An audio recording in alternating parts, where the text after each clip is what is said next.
बीर जी नमस्ते। नमस्कार सर। नमस्कार नमस्कार, बैठिए, आप सर। बैठिए। जसबीर जी, सर मैं सबसे जसवीर। पहले आपको और जो भी इस कार्यक्रम में हमारे साथ जुड़े हैं उन सबको 2022 की बहुत बहुत शुभकामनाएं। आपके सर आपको एफपीओ भी। के नाम में जीवामृत भी है और ऑर्गेनिक भी। इससे ही पता चलता है कि यह ऑर्गेनिक और नेचुरल फार्मिंग में काम करता है। आपने इस तरह की फार्मिंग का ही चयन क्यों किया? सर सबसे पहले आपको जीवामृत कंपनी की ओर से और यहाँ समस्त अधिकारी की ओर से हार्दिक नववर्ष की हार्दिक शुभकामनाएं। सर हमारे एफपीओ में जीवामृत, सर हमने स्टार्टिंग में जब हमने जैविक खेती स्टार्ट की तो हमारे सामने सबसे बड़ी समस्या हुई कि अब खेती तो जैविक हमने करनी स्टार्ट कर दी, बट उसमें फर्टिलाइजर और केमिकल्स अपने बंद करने पड़े। तो इसको कैसे हम आगे बढ़ाएं, तो हमने क्या किया सर, हमने जीवामृत घर पे ही बनाया। तो हमने देखा सर, जीवामृत से जब हमने खेती में उनको फसलों में डाला तो मिट्टी में जो जीवांश थे वो जो पहले बहुत कम थे उनकी मात्रा बढ़ी। उनकी मात्रा बढ़ने से तो लगा खेती को आगे जो है उसमें कार्बन की जो मात्रा थी उसमें खेती में वो सर बहुत पहले बहुत कम थी। तो कार्बन की मात्रा जीवामृत से हमारी अब आज की डेट में सर 1%, एक पॉइंट पहले 0.24 थी, आज 1 से ऊपर है।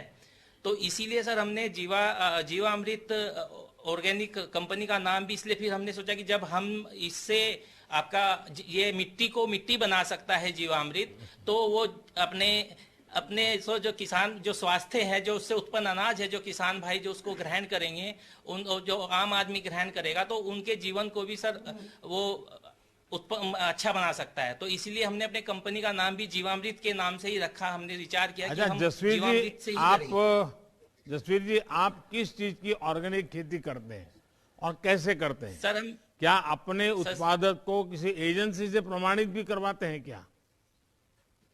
जी सर। सर हमारी बेल्ट में गन्ने की खेती होती है, तो हम सबसे ज्यादा गन्ने की ही जैविक खेती करते हैं। उसके लिए सर हमने अपनी एफपीओ ने एक प्रोसेसिंग यूनिट भी लगाई हुई है, जिससे किसान भाई जितने भी हमारे सदस्य मेंबर हैं वो अपना प्रोड्यूस अपनी यूनिट में लेके उसको प्रोसेस करते हैं। और सर हमारी जितनी भी ये प्रोडक्ट हैं वो हमारी जो भारत सरकार और राज्य सरकार के अधिकृत एजेंसियां हैं, जैसे नाबार्ड हुआ और केवीके से हमें मदद मिलती है, उसके द्वारा प्रमाणित है। और हमारे जैविक उत्पाद एपिडा के थ्रू और उसोगा के थ्रू प्रमाणित किए जाते हैं सर। जसवीर जी, आपके एफपीओ ने इन उत्पादों की बिक्री, डिस्ट्रीब्यूशन की क्या रणनीति अपनाई है? सर हमने जब स्टार्ट किया था ये अपना जैविक उत्पाद, तो हमारी कैपेसिटी सर इतनी नहीं थी। तो मात्र 10 किसानों से स्टार्ट किया था, तो 10 या 15 टन की कैपेसिटी थी। तो लोकल मार्केट में सर भाव नहीं मिलता था इतना बिल्कुल भी। फिर एफपीओ गठन के बाद हमने हमने हमारे जब हमने सर्टिफाई कराया तो हमारी मार्केट में जितनी भी ऑर्गेनिक सप्लायर हैं उनके साथ हमारे एग्रीमेंट हैं। एग्रीमेंट के साथ में हमारा टर्नओवर भी बढ़ा है और हमारे उत्पादों की में उसकी वो आई है सर, डिमांड बढ़ी है।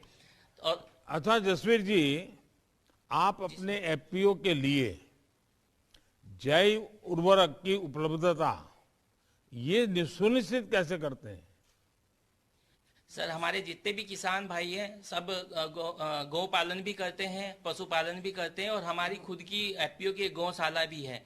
तो हम जीवामृत अपने गौशाला अपने वहीं पे बना के किसान भाइयों को डिस्ट्रीब्यूट भी करते हैं और सभी किसान भाई को ट्रेनिंग भी देते हैं, जिससे वो अपने घर पे ही जैव उत्पाद बनाकर अपनी फसल में प्रयोग कर सके। जसवीर जी, नेचुरल फार्मिंग, प्राकृतिक खेती, आपका प्रयास बहुत ही अच्छा है। पिछले 7 साल में हमारी कोशिश रही है कि हम प्राकृतिक खेती, नेचुरल फार्मिंग और ऑर्गेनिक फार्मिंग को बढ़ावा दे सकें। इसके लिए कई तरह की कोशिशें की जा रही हैं। इससे कई फायदे हैं। एक तो किसान की लागत कम होती है और उसकी आय बढ़ती है। वहीं मिट्टी को रासायनिक खाद और पेस्टिसाइड से मुक्ति मिलती है। आप अपने तथा संगठन के अनुभवों को ज्यादा से ज्यादा किसानों तक पहुंचाइए। आपके एफपीओ से जुड़े सभी किसान भाई बहनों को भी मेरी तरफ से 2022 की शुभकामनाएं, बहुत बहुत बधाई।